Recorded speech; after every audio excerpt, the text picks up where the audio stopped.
जी हाँ, आप अपनी स्क्रीन पे देख सकते हैं कि हम lander module People are applauding.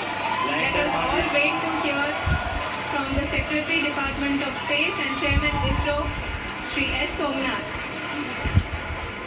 जी हाँ, आप अपनी स्क्रीन पे देख सकते हैं कि हम lander module People are applauding. Let us all wait to hear from the Secretary Department of Space and Chairman ISRO, Shri S. Somnath.